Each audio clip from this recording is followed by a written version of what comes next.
केन्द्रापड़ा जिला पाठकुरा निर्वाचन मंडली गरद ब्लॉक नड़िया बोरे पंचायत आज माँ कांदुची माटी कांदुची झुरुची वीरपुत्र ए किछि दिन तले निज जन्म कला मार अंतिम संस्कार करी फेरी जाइथिले निज कर्मस्थल किंतु आरपारी रे जन्म कला माँ डाकिदेला निज कोलको कार्यरत अवस्था शहीद हेले सीआरपीएफ जवान सनातन प्रधान केंद्रीय रिजर्व पुलिस फोर्स मणिपुर रे 25 वर्ष हेब कार्यरत थिले। प्रथमे सीआरपीएफ ड्राइवर और परे एमटी मेजर भावे कार्यरत थिले। गतकाली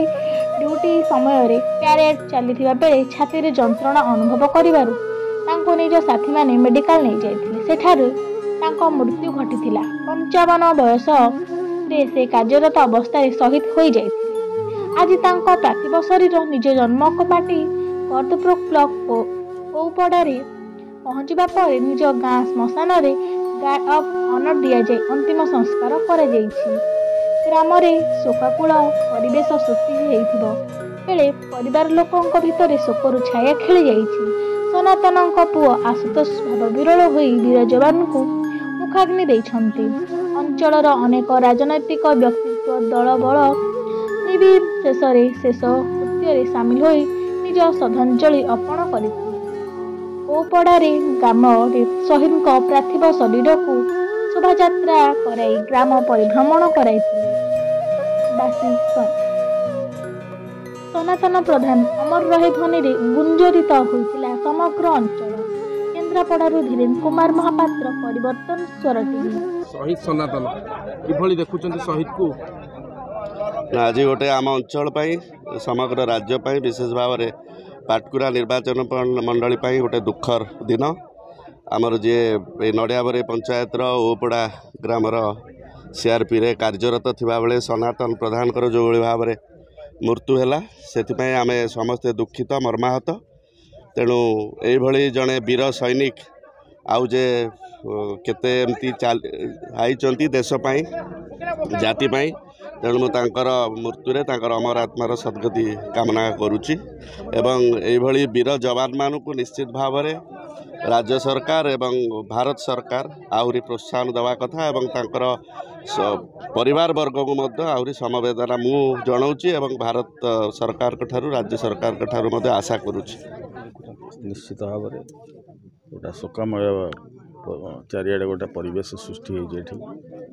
नड़ियाबराई पंचायत आमर ओपड़ार सनातन भाई से अति मेलापी व्यक्ति थे बोली सबुआड़े चर्चा हो तो सीधा सड़क भाव संस्पर्श आसनी के देखा ही किंतु ये आमर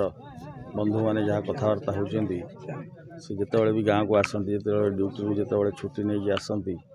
ये समस्त सागर मिसी भारी मेलापी लोक थे सी आ निश्चित पुणी देश गोटे शहीद हर सब गुरुत्वपूर्ण कथा है से जन भल मनीष थे दरदी मनीष थे एक तो ग्रामवासी मैंने कहते किंतु आज भारतवर्ष गोटे तार वीरपुत्र जड़े जड़े लड़ुआ जवान टाक हर सेटा अति दुख परितापर विषय। बयस होता 56-57 बयस बोली कहते समस्ते। तेणु आज समस्ते संपूर्ण अंचल ये जिते उपस्थित सबू जनता ये आज म्रियमाण आज आखपाखु एपटू मार्साघाई ब्लॉक जमपड़ारू लोक मैंने आसछन्ति शेष दर्शन ये वातावरण आज ये नहीं अत्यंत शोकाकूल परिस्थिति। मु गत किछि दिन तले घर को आसती माँ दुखद घटना घटला आम आसिक पाखे पहुँचलु एवं पुणी थे किछि दिन पर से निजे चली जावा बहुत एवं चाकरी आ 4 वर्ष थिला 4 पिला तांकर एवं पुणी पाठ पढ़ुचंती झील मैंने 3टा झील एवं विशेष करिकी सी मोर जड़े बड़ भौणी को बाहाई माने पत्नी जे मोर जड़े निज बड़ भौणी मो गाँव मो साहिर ज्वाई से एवं आम पाई व्यक्तिगत भाव में आम पाई आम मान परिवार पाई एवं आम अंचल पाई कि समस्त पाई आम पाटकुरा माटी पाई गोटे बहुत बड़ अपूरणीय क्षति एवं सी एते डिफिकल्ट जगार मणिपुर भाया जगार रहीकि काम करवा एवं सेठी सेंट्रल रिजर्व पुलिस फोर्स रहीकि नॉर्थ ईस्ट रे काम करवा एते दुखद परिस्थिति रे हठात तांकर मृत्यु हवा एवं शहीद होइकी जिबा आम पाई गोटे अपूरणीय क्षति आम अंचल पाई एवं सबुदिन पाई से अमर होइकी रहिबे उज्जवल तारका होइकी रहिबे एवं ये क्षति एवं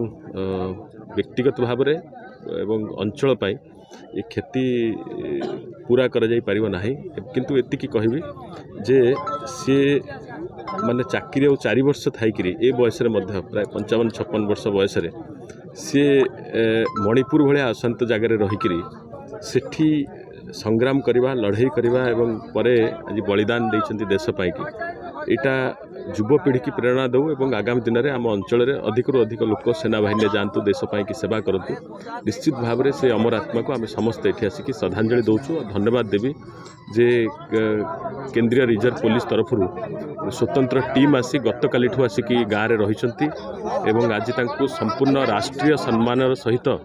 आज ये राष्ट्रीय सम्मान सहित गार्ड ऑफ ऑनर दि जाव आम समस्ते आसू ये श्रद्धांजलि देवाई कि आम अंचल आज शोकाकूल परिवेश भितर। नमस्कार सर मो ना हूँ हविलदार जीडी शिवशंकर नायक मु सीआरपीएफ कार्यरत एमएन सेक्टर अपना मणिपुर सनातन बाबू सनातन बेहरा ड्राइवर आम से ड्यूटी करते सॉरी हविलदार जीडी सनातन प्रधान जो कि आमर मणिपुर से ड्यूटी करते कार्यरत थे प्रधानकस्त किसी अचानक किसी प्रोब्लेम देह ये ये काल हो गले बाकी जो प्रोसेसिंग आमर सारे सेठे आमर मणिपुर सेठे सारे आमर जो प्रोसेसिंग करके सेठे पठेले आउ एठे भी आसला पर भुवनेश्वर आमर भुवनेश्वर जो डीसी स्टाफ सीआरपीएफ स्टाफ अपना सार मैंने से आम नहीं आसलु बाकी बाकी एटे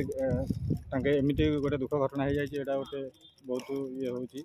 आउ कौन करवा जिते दिन लेखाई कि रखिपार बुझे आईटा गोटे दुख कष्ट कथा बाकी जहाँ जमती आमर प्रोसेसिंग सीआरपीएफ तो सेटा तो हम बाकी बाकी